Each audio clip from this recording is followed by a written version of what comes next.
Hey guys, how you doing?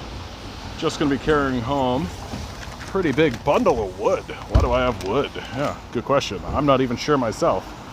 Somebody just asked me, hey, can you bring home some wood? I'm like, okay. Helping people every moment of their life. Just going home from the toy store. Had a beautiful day at the toy store today. A little kid came in today. He was like, I turned 5 today. Today is my birthday. And Mom said I could go anywhere I wanted. And I chose to come here. That's the life. Helping little kids find toys, man.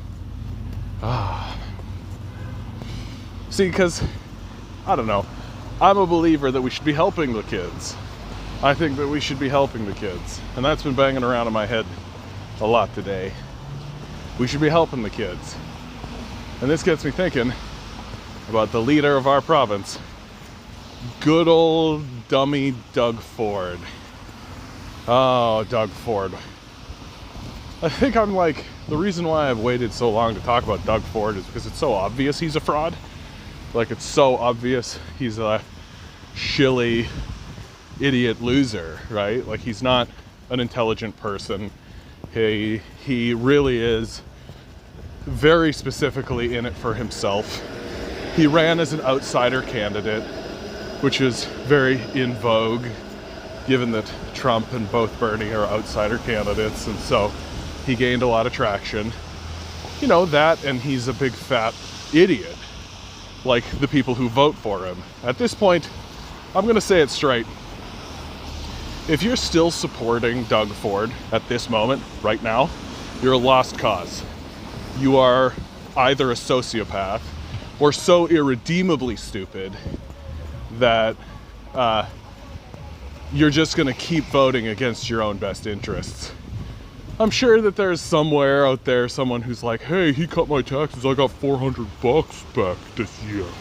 Yeah, I got $400 back this year. Next year he's gonna cost you $500, you dummy.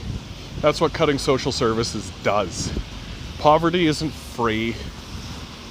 When you force other people to take care of themselves, there are other costs that accrue into the society that are much more punitive.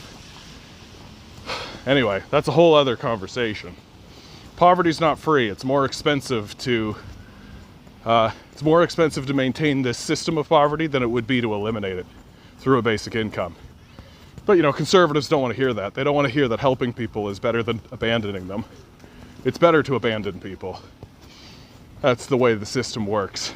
So, the thing that really got me going about Doug Ford today, last night I was reading about Doug Ford's plan, his e-learning plan. Yeah, we're going to expand the way kids learn. Which, you know, okay, let's hear you. That's an interesting but new idea that you didn't run on and I've never heard before. So let's see, what's the idea? Well, we're gonna make kids take 4 online courses. Okay, that seems like a really stupid way to educate somebody. Believe me, I've worked in corporate Canada for a long time. There's lots of e-learning that happens. E-learning is more or less just like statements made that to bring you in line. You do a little quiz at the end, make sure that you read the document appropriately, and then once you hit pass and you get it through, you immediately forget it. You don't carry any of that on you. There's no actual learning there. That's not where you learn.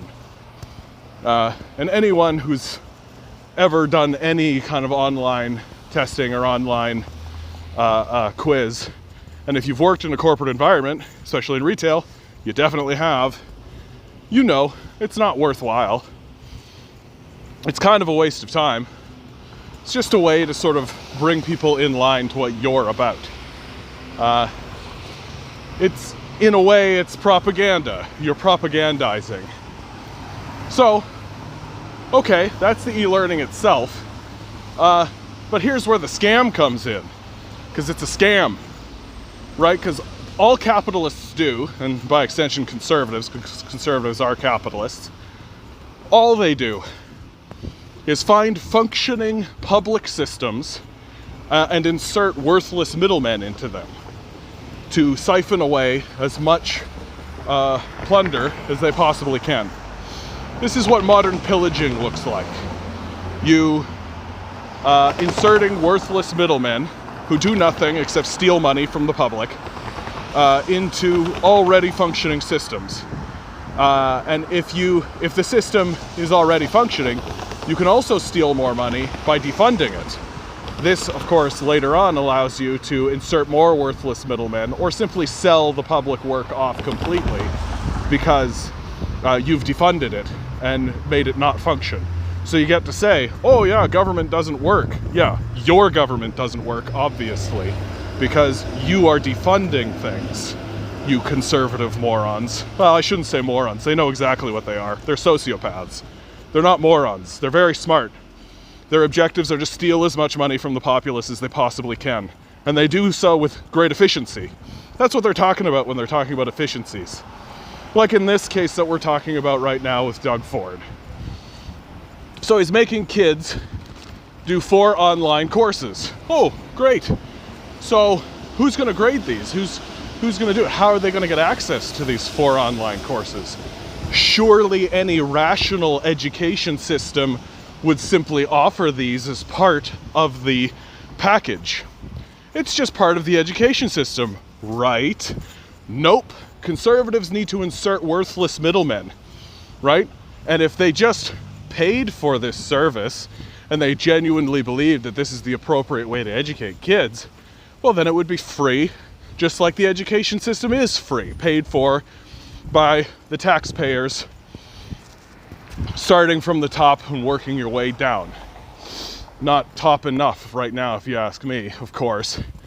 But no, these online courses, oh, you can't get them through the public education system. They're not paid for by the taxpayers. Who gets them? Oh, it's the worthless middlemen. They withhold these, they have specialized privilege. They're allowed to have these online course. They're the ones that have access to the online course. It's not the public school teachers. It's not the public school system. Nope. It's these private teachers, i.e. worthless middlemen who operate as pirates to plunder the system.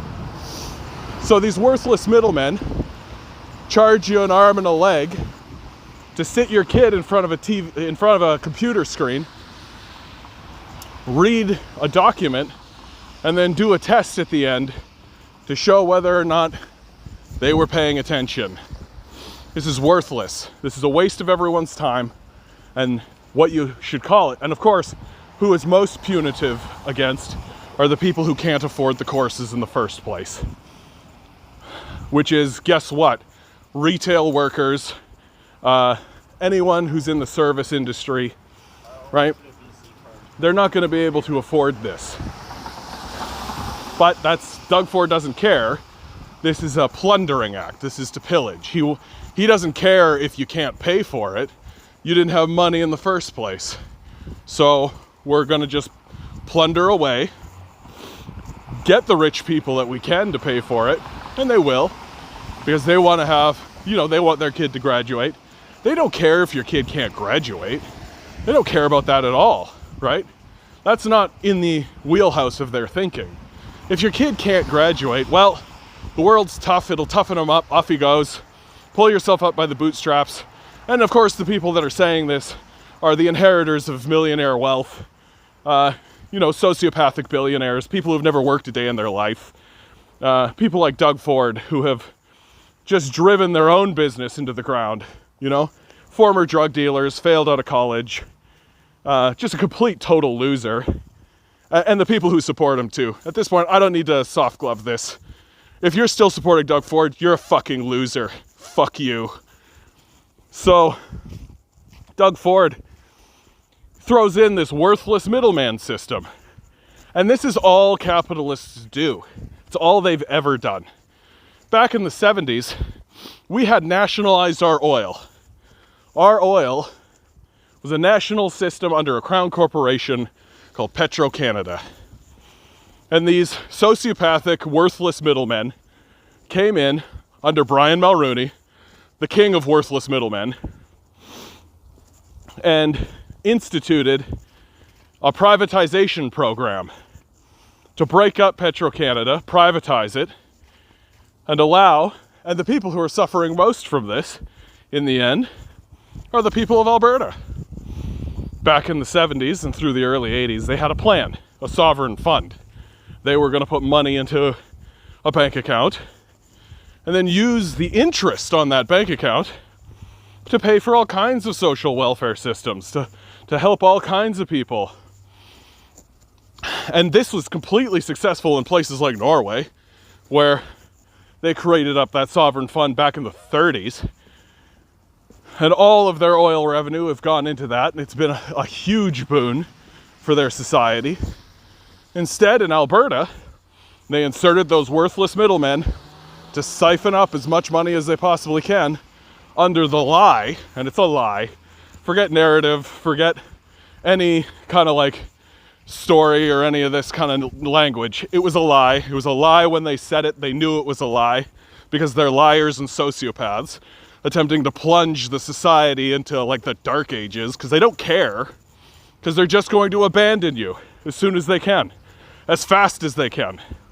If they could abandon us right now, they 100% would. But there's still money to be made from the people who are still just bowing their heads and going along with the shuffle. So Alberta right now is experiencing abandonment. The tar sands are no longer profitable because of all kinds of factors that are completely out of everybody's control, right? Nobody has control of the oil market. There's so many players, there's so many things going on. If Saudi Arabia starts overproducing oil, the price drops, which they are, right? If somebody discovers a new pocket of oil, well, that affects the price too. Price goes up, price goes down. Boom, bust, because capitalism is not a rational system. It's a system that works for maybe 5-6 people, and everybody else just wasting their lives on a hamster wheel, servicing it, and servicing these people who do not care about you at all. And in fact, if you died and they could make a dime from it, they would definitely work to make you die. We've got loads of evidence that that's the truth. They'll jam you into a hole and make you work for 16 hours a day until you piss yourself to death. They don't care. And these are the people, these are like the Mike Bloombergs of our society. These people are sociopaths, they don't care about you. People like Doug Ford. Oh man, I got a lot of anger on this one. I'm just railing. Because it does make me mad. And it should make you mad. It should make you furious. I'm constantly enraged at how apathetic we are towards this sort of behavior. That these worthless middlemen are coming in, ruining all of the stuff that we've worked so hard to achieve, destroying everything so that they could put more money in an offshore account. Not even help themselves. Not even improve their own lives. The money literally just goes into some offshore account somewhere and sits worthlessly doing nothing. It's just, they're just using it to keep score. And it's an outrage. And people like Doug Ford, I genuinely hope that this guy just has a heart attack tonight. I'm not one of these guys that's like live and let live. I'm not one of these guys who's like, oh hey, well, those were a bad 4 years, let's move on. I hope that this guy gets hit by a car tonight. I hope something bad happens to him tonight. He's not a nice person. I hope bad things happen to him, and I hope that when he dies, we all celebrate. Because he's a thief, he's a pirate, he's a liar, and he's a sociopath. He's committing fraud against all of us. I would vote for an empty paper bag. And I hope you would too. Oh wow, that was rage. That was rage. Get it out. Get it out. Let's take a minute. Let's just get it out. Get it out. After all that. Holy cow. It makes me so angry because I work with children. I work with children every day. And the idea that there's someone out there who's just working to defraud children, which is what he's doing, to take advantage of their education, to take advantage of them, it makes me very upset. We deserve better, and we should have better, and we should demand better. Anyway, I love you all. I hope life's going well for you. Good luck.